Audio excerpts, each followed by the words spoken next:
I don't know if there's any other job in the world that they just kind of say, hey, like, you got to go somewhere else, pack your stuff. You got 24 hours to move, figure it out.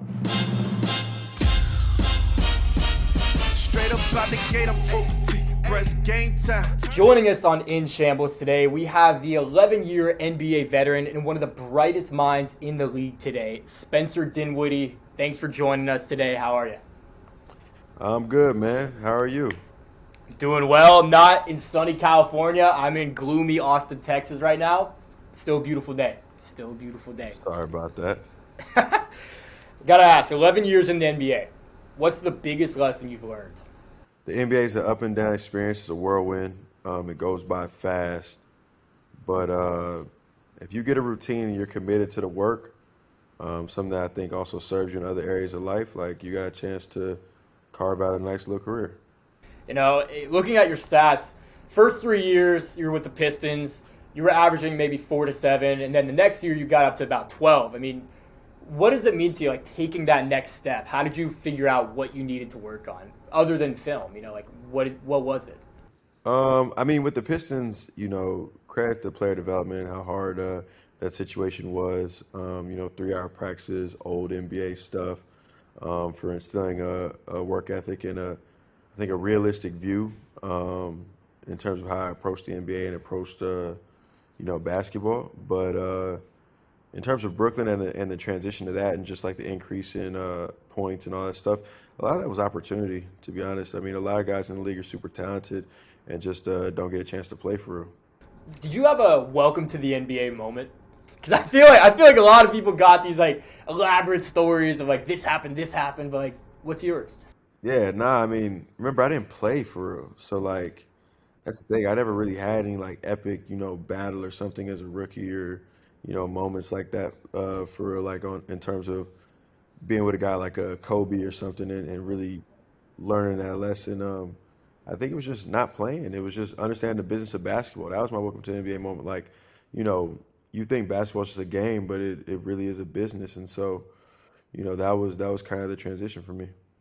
Yeah, makes sense. And I think from like a fan's perspective, we say, oh, let's trade for this guy. Let's get this guy off our team. But we don't realize as fans, it's like these are fully real people. Like we see them on TV. They're fully real people who have families. They have a lot of stuff invested in this team. And I can't imagine what it's like. What's it like to be traded? Just one day out of nowhere, you get traded. No, it's crazy, man. Like I've been in situations where I kind of expected to get traded, and I've been in situations where I didn't expect to get traded.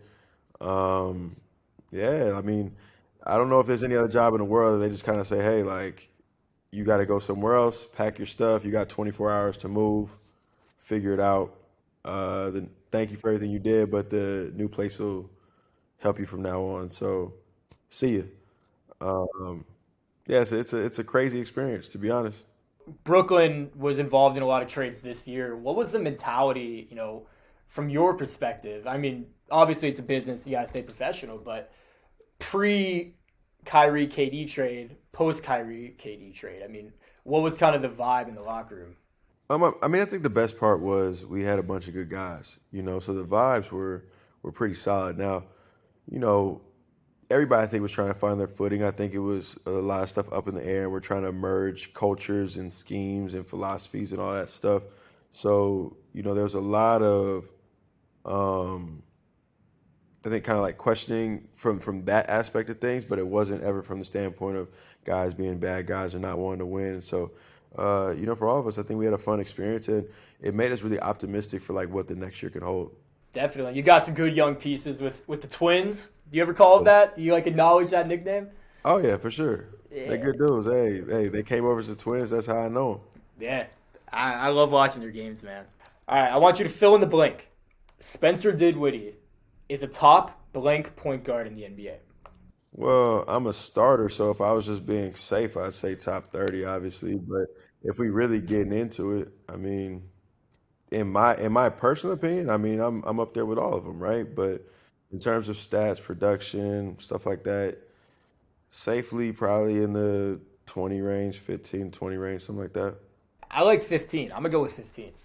Hey, let's do it. Hey, we'll take it. You take it. You were on the Wizards for 28 games in 2021. Tell me about that experience, because I feel like Washington's just been in the state of trying to rebuild but not really making any progress for a long time now. Yeah, I mean, it's definitely an organization that was in flux. Still seems to kind of be in flux, and I mean, I'm thankful. They gave me my deal, and had a couple good experiences there. One of my first games there, I had like 30 points, and we started off 10-2 and stuff like that. And then obviously, kind of went downhill. But that's part of how the NBA works. Sometimes it doesn't always come together. And I feel like a lot of it is because they draft a shooting guard or a small forward every year the past 10 years. That's all they do. They just get wings, bro. They got Kelly Oubre, Troy Brown. They got, Johnny Davis. I mean, they're just getting the same exact player over and over. I don't know. That's above my pay grade, boss. Yeah, that's above mine, too. So you entered the league in 2014. How has the game changed from 2014 to where we're at now? Oh, a ton. I mean, you got to remember, I walked into a team with three bigs. Detroit at the time started Brandon Jennings, Kentavious Caldwell-Pope, obviously pretty standard. But then Josh Smith, Greg Monroe, and Andre Drummond. That would never happen in today's NBA. That's a huge team. Two traditional big men. Yeah, I mean, that wouldn't be what it is. We may have one center on the floor nowadays, right? It's all about space, pace, shooting. Josh Smith may even be a center nowadays, to be honest, because him at small ball five. Yeah, probably. Aaron Gordon's playing center. Yeah, he'd be big time as a small ball five in today's. Well, he'd be dunking on everybody. Montrezl Harrell, he's like 6'8", 6'7", maybe, and he's playing up there. I mean, it's really crazy just how the game has changed. And for me, watching it from an outsider's perspective, it's like every single play, someone's complaining for a foul or trying to get a foul call, and it's like, I don't know if it feels like that to you on the court, but that's how it feels watching it. Yeah, I mean, I think that's the thing about the NBA. It's the best players in the world, and they're always trying to gain advantage. And one of the advantages that you can get is being able to kind of bait and trick and not just necessarily the rest, but also, even doing moves offensively is about baiting your defender, right? I make him think I'm going right, or I go left, right? All that other stuff. So, sometimes they try to, make the fans and the public and the refs as well think they got fouled when they didn't. So, because the free throws are probably the easiest shot in the game. So, I understand it. And obviously everybody's operating at such a high level of skill right now that it's hard to, tell the two apart. Yeah, I think the talent in today's NBA is way higher than Jordan's NBA. Because any given night now, someone can go and give you 40, bro. Someone can give you 50. That's the thing. I think older guys always take this as an indictment or as disrespectful. And, we're not saying that you're not great for your era or that, a lot of the greats wouldn't even transfer into this era. But basketball life, it has the same pattern, right? People evolve, things evolve. It is what it is. Like, we're better than they were, I'm saying, as a whole in general. I'm saying we're bigger, stronger, faster, more athletic, like all the other stuff. We're better, we train more, all this stuff. And then, for example, like I have a 5-year-old son. His generation will be better than mine. Like, it is what it is. Now, I may be able to go beat half of his generation specifically because I'm pretty good and all this other stuff. But, like, in general, his generation's talent level will be better than mine. And it should be. I mean, you don't want, the next generation to be weak, like, unless it's just purely for your pride and your ego. Like, whatever your personal career is, it'll stand, on its own. But then the next generation as a whole will be better than the previous. It's just, that's how life works. And I think a lot of it, too, is the evolution of the game where everybody's shooting threes now, too. Like, I mean, you got kids who are supposed to play center jacking up. And if you're good at it, why not? Let it fly. Let it fly. I recently got put on the Edge Boost, and it's completely transforming my betting game. Let me tell you, this is the world's first bet now, pay later program that, unlike credit cards, has zero interest. How does it work? Let's say you're feeling great about this weekend's game, but you wish you had an extra $100 to bet. Simply set up your Edge account now. Whenever you want to double down on a bet, deposit into the virtual card, and Edge will match your deposit. Simple. Head over to the link in the description, double down, and double your winnings with Edge Boost. Looking at the Western Conference, A lot of talk's been going on with the Ja Morant situation. What do you make of that from a veteran in this league? Oh man, I don't really know Ja personally. Obviously, it's an unfortunate situation. I mean, as a dude who's been in the league a long time, and obviously watching his meteoric rise, like you just want him to get everything on track, hoop, make the All NBA team, make more All Stars, like maybe win a championship when I'm out the league, like just, I just want the best for him. I don't know him personally, so it's hard to comment on it. It's sad seeing it just because he's such a big influence on the NBA and to millions of kids. I mean, he has so many followers, and he's one of the faces now. And hopefully, everything gets right on track and everything's good with that. But something that's interesting, the Warriors have been dominant for 5 to 10 years in the NBA. There's no denying that. Do you think the Warriors dynasty is over? No, because I think that, if you look at the way they played this year, they had a shot to make it to the Western Conference Finals. I mean, obviously the Lakers did their thing, handled that, but it's hard to say it's over when you still have Steph playing at such a high level. Kind of the same way that, Bron talking about retirement just, to me, isn't real because, he just came off an All-NBA season. Like, it's not happening. He's not retiring. There's no way he's retiring. Yeah, no. I know he said he wants to play with his son, but he's not retiring, bro. No way. The way he was playing yesterday, bro. There's no chance he retires. No he's gonna at least have one decent season before he retires, and he's still at All NBA level. He's not playing decent basketball right now. He's at least got, I would say, 2 more seasons because I'm assuming, next season will be good as well, considering where he's at. And then maybe that second season is the decent one or something. I don't know. What do you think of Austin Reeves' game? Because he's been exploding. Yeah, I mean, I think he's got more wiggle than people expect. I think it's kind of tricky. Got good footwork, stuff like that. And then also, when you have max guys, you get to play with a lot of space. It was one of the benefits of playing with Luka. I had a ton of space, got to do what I wanted to do. He's in a position where he gets to play with Bron and AD. So he kind of gets to attack closeouts, catch guys off guard. So it's a good place for him to be at. Yeah, man. I personally, I'm taking him over Jordan Poole. That's my take. I think he's a better overall basketball player. I think Poole is flashier, but I don't think he has the best shot selection. But again, what do I know? I can hear that. I think yeah. You also got to choose people based on who your team is and how you want them to help. Right. If you need a guy that can just play one-on-one and break a guy down, then it's probably Poole. If you need a guy to kind of plug in with a couple max guys, make the right play, it's probably Reeves. I don't know if you want to answer this one if you feel comfortable, but do you think the Nets' big three of Paul Pierce, Kevin Garnett, Deron Williams, or the Nets' Kevin Durant, Kyrie, James Harden, big three, do you think one of them was a bigger failure than the other? No, I mean, and thank you for prefacing it with I don't have to answer it, but I think they're both tricky situations, right? If you look at the first big three, they were kind of older, on the tail end. I think it was a big swing. Obviously, it didn't hit, but I can understand that, right? Coming off how the Celtics had played and all that stuff.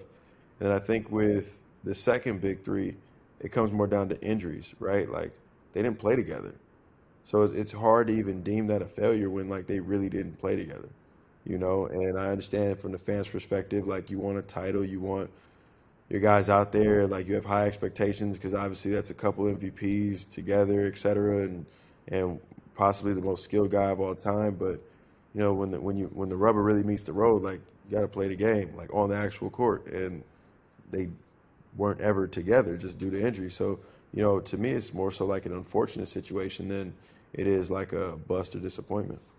Yeah, I think that's a really good way of putting it. From my perspective, I want to say the Paul Pierce, Kevin Garnett, Deron Williams big three was more of a failure because at least with this big three, you got some good pieces out of it. With those three, I don't think they got anything out of that.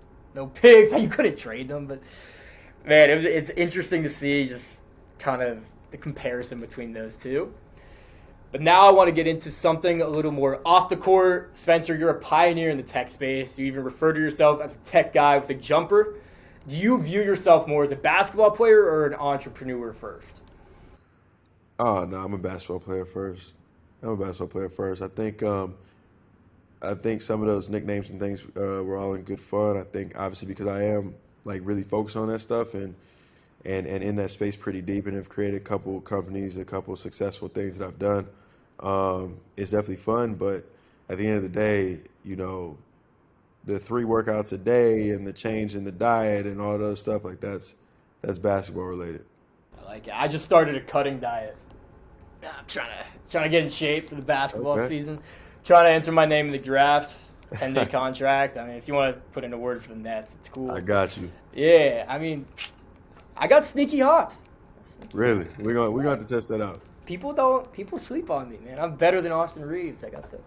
Anyway, you got a large contract in 2019, and you converted roughly 40% of that into crypto. Why did you make that decision? Again, like when you look at macro finance, inflation, you know, the degradation of the dollar, like this is all stuff that I was talking about back then. So it's funny because, you know, I got laughed at and whatever, but, you know, in general, you know, crypto's been good to me and some of the stuff is coming to fruition now. I mean, you know, the Fed was talking about, you know, whether to raise the debt ceiling again or not, literally just either yesterday, today, whenever they put the story out. But yeah, no, I mean, the trend's been on its way. It's been coming and it's gonna, you know, get worse. Obviously, we're in a recession already. And so it's just stuff that I was talking about and that I just kind of saw. And not even on some like Oracle brilliant stuff. I mean, you know, if you listen to macro finance in general, they were calling this stuff for years, right? Like I just tuned into it in a different capacity than most basketball players or entertainers did. And I was willing to talk about it because it's something that I'm, you know, actually passionate about and enjoy, you know, reading about and learning about. So that's really how it all came to fruition. I was learning about some stuff, really passionate about it, decided to speak on it, and because it was a little bit out of the norm for a basketball player, you know, kind of got you know, ridiculed for it a bit. But 5 years later, I mean, we're here. The NBA has been getting involved in AI generation and a lot of the metaverse. Where do you see the future for the NBA in tech? Well, I mean, it all comes down to fan experience and fan engagement, right? So anything that they do, it's all going to be surrounded by that because that's how we make money. You know, if the fans watch, the cap goes up, everybody's happy, we all make money. That's the way it goes. So, you know, all those investments in terms of metaverse, AI, VR, you know, you're seeing it now, like the different camera angles and, you know, they have different apps and things now where you can feel like you're sitting courtside even though you're at home. And, you know, then they're probably going to leverage all the, you know, eyewear stuff like Oculus and whatever. So it becomes an immersive experience, both, you know, like visual, sound. I'm assuming they'll probably try to get haptic feedback in there at some point in time as well, too. It's just about, you know, making the fan as involved as possible because that's how the league creates revenue. This one's a little off topic, but you know what bothers me about like the courtside experience is that the photographers on the baseline behind the stanchion, they're way too close. I don't know if you feel about this, but so many times there's a player driving and then they twist their ankle on a photographer. I don't know. Yeah. I don't know if you've noticed that, but you gotta push them back. I've definitely been on the wrong side of that a couple of times, but Push them back. you know, What are you doing? again, you know, they trying to get the best content for the fans, man. So Yeah. you know, it's a fine line. I understand it. Some of that stuff I don't be tripping on. I'm tripping on it for you, man. Tell me about Galaxy. Cax is a company I created several years ago. If you look at what I do with my contract, and then obviously going forward, you see things like OnlyFans, not to say that that's what Galaxy does, but you just look at people monetizing themselves, democratizing contracts or access or anything like that. And so what Galaxy does is try to bring a lot of that to Web3, make microtransactions more available, and just create that kind of almost Web 2.5 user experience. So bridging that gap. But really, like it all just comes down to personal monetization, and that's what everybody's trying to do right now. And so we're trying to be at the forefront of that. Galaxy started maybe 2019, 2020, something like that.